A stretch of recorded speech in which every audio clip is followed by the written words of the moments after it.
The Atari 5200 brings me nothing but bad memories.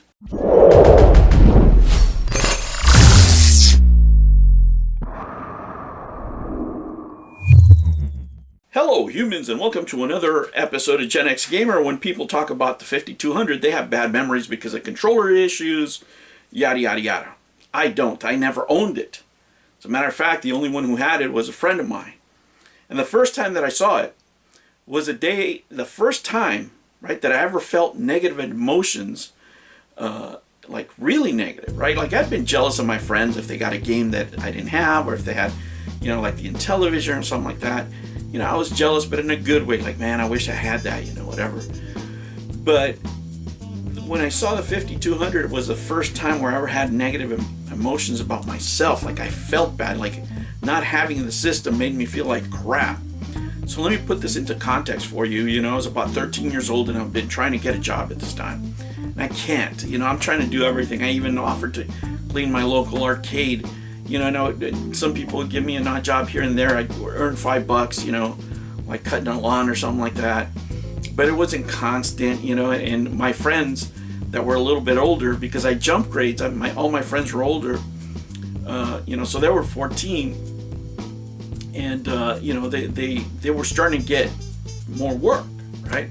And they looked older, but I didn't. There's so many kids in the neighborhood, unlike now, right?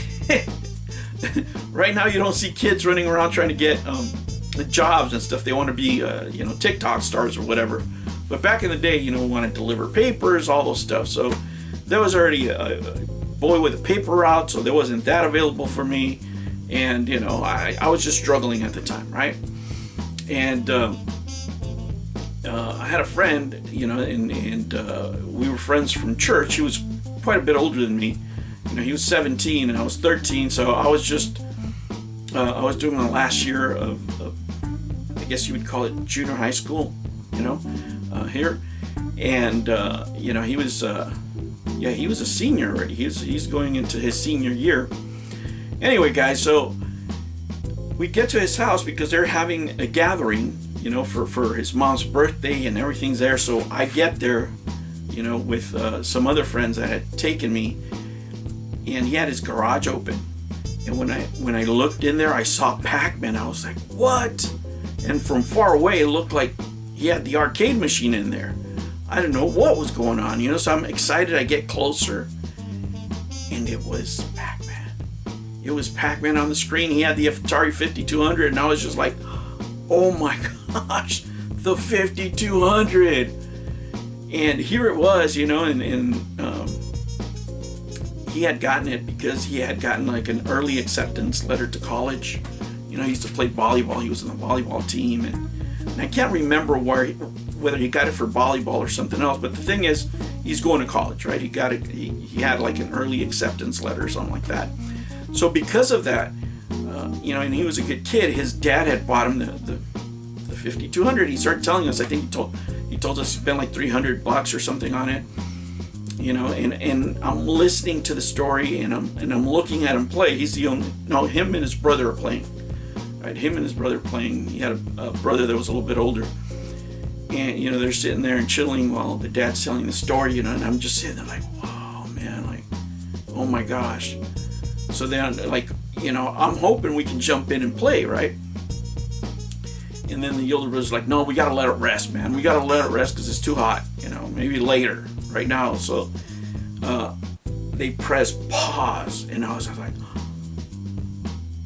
there's a pause on Pac-Man? What? So far it was going great, right? But, it's kind of bummer that I get to play. Now, this family had been nothing but nice to me. And all of a sudden, I don't know why, guys. I was just being, petty, emotional. But all these negative emotions started coming inside of me. I was just like, I'm never going to be able to afford the system, right? Because I don't have a job. I just have the 2600. I wish I had the 5200. I don't have it, and I'm just like, oh my gosh, I'm getting all these feelings of desperation.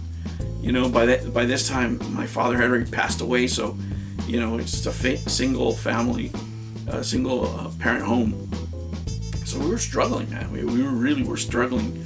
And I just started reflecting like, oh man, my situation's so messed up. And it all had to do with not having the 5200. That's what triggered me reflecting on my own situation. Now, I had nothing to be mad to my friend about, right? At all. This family had been nothing but nice to me. Like, gave me rides, took me places, stuff like that. Because, we had activities in church. But there I was, man, just full of negative emotions, of envy, of just, oh my gosh, I felt like crap. And I felt like crap, like even when I got back home after they didn't let us play the game. That was the only negative thing probably I could say that he had ever done, not letting us play the game. But it wasn't that, it wasn't that we didn't get to play the game. It was just that I was jealous. I felt jealous of his situation compared to my situation, and I was like that for a couple of days, and then until I was like, I have to solve this, if I want the games that I want to have, I'm going to have to get them myself, right? My mom's not going to buy them for me.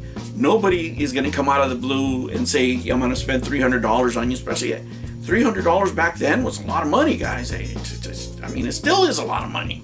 But back then, it was like, trying to buy a PlayStation now, PlayStation Digital, right? $500-600, right? So, that's what the console brings me back to it, and I didn't like it. I didn't like that version of me. Like, I was ashamed for a couple of days. Like, I can't believe, I felt this way towards my friend, that I was so jealous of him when he had been nothing but nice. He's a good kid. He's going to college. He's doing what he's supposed to. I remember he had a car. That's the other thing. This guy had a car. So he's Hispanic, right? And then, I grew up on the eastern side of LA, but he grew up in a nicer town. But we went to the same church. And then, his family was well off. Believe it or not, don't forget about what the woke people told you about all the pain and suffering that Hispanics were having. My friend was well off. Right, I had a couple of friends. These are the big 80s. My friend, was loaded. Right, his dad was loaded. He was loaded. He didn't have to work. Right, he had a brand new car. Right, he had like the '82 Mustang, or it was an '81 Mustang, maybe a year. But that's something like his dad had bought him. Right, that's the kind of family we're talking about. They have a big house, 3-bedroom house, 2 bathrooms, swimming pool. He had a nice setup. I remember one time he picked me up and then he picked his girlfriend up. So this is how, close we were. He picked his girlfriend up. His girlfriend, he was like a lighter skinned Mexican, and his girlfriend was a white girl that lived in Pasadena in one of the big ass houses, one of the mansions. So that's the kind of crew he rolled around in, right? When he wasn't, at church, whenever, we would meet at church or do those kind of activities. And his dad was kind of for church activities, he's one of the people that would run things, because he had the time, he had the extra income to plan a lot of things. But me, guys, I felt a couple of days later, I felt so remorseful and so ashamed of myself that I had let myself feel those kind of feelings, for not having a console, for being jealous, for being petty, for feeling that way, about a friend that had done nothing but good to me, right? And I know these are not the kind of stories that you usually hear when you're talking about console, but that's the memory that I have. I'd rather tell you the truth, right? And that's what happened, I'm not going to make up a story and say, oh, it was great, it was amazing, my friend. No. This friend, it wasn't like my friend with the Intellivision to let me play it. He was like, no. And but that was it, guys. And then even after that, even after I started working, I was, so it was a couple of years later when I was able to buy the NES for myself, after having a job for a long time. But I was never able to get the 5200. I never had money during that time in order to make a purchase. And just the fact that I knew that I wasn't going to be able to have it. It wasn't even in the realms of possibility, right? It's something when you have hope. Like some people can have hope. Oh yeah, you know, maybe my uncle will get it. Whatever. No, I didn't have anybody like that in my life. I didn't have anybody with that kind of money. And even if they had it, you know, they wouldn't give it to me because I already had an Atari. They're like, well, you have an Atari, you know. Eventually, my mom got me the ColecoVision, right, which I love.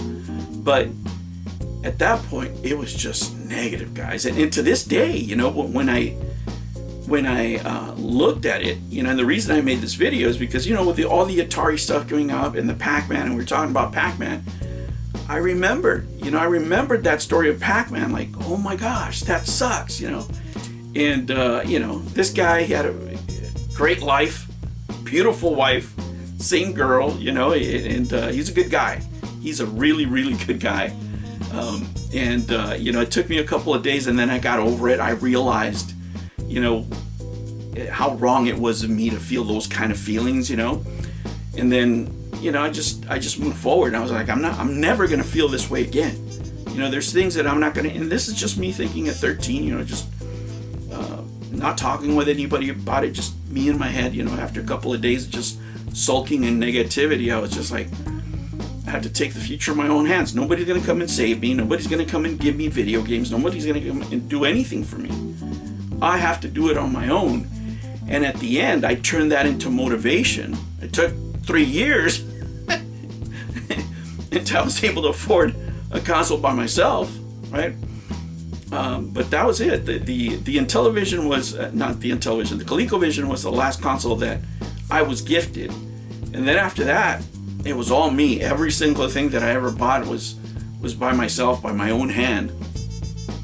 But that was the point where I decided, you know, this is gonna happen, right? This is gonna happen. Yeah, guys, but I just wanted to tell you that story, you know, because I know all the stories are positive, but that's not the way life is. You know, I mean, we learn lessons from these games. We learn lessons of life. They not only console us, they're not only there to be with us for the good times, but also the bad times. You know, and there are growing moments, you know, when you're growing up and you're not able to get everything you want, and accepting that, right? Accepting the things that we can't change. And that's what happened to me, you know, like that old poem, I have to be strong enough to accept the things that I can't change and change the things that well, that was my moment. I didn't, at that point, I think like my mom had it in a cup or something like that, and I looked at it and I go, wow, stupid, I don't even know that's, you know, women stuff, you know, that's the kind of stuff I would say. And I didn't, you know, realize it until after, but that was like an aha moment for me. But I had to go through that negativity of the 5200 in order to realize that I had to work for whatever I wanted to. You know, I'm not going to sit there and for the rest of my life look at everybody else having nice things or the things that I want, and I'm just sitting in the background. Yeah, it may come easier to them, but I'm going to work my ass off. Even, you know, even if I don't get it right away, eventually I would get it. And now I think it's time. I think it's time that I get the 5200, right? Whenever I find a good deal, whenever I find something good, I'll get it. You know, and we'll show it on the channel. And I'll probably tell this story again, but I just wanted to share this one with you guys because, you know, it just came to mind, and it took me back in time, and that was a growing experience. You know, that was a growing experience. Not every story about video games and consoles and growing up is positive. Some of them are negative, but in the end, if you persevere, you know, you end up becoming a game hoarder because you have a mental illness because you couldn't afford the 5200. All right, humans, I will catch you on the next one. Take care.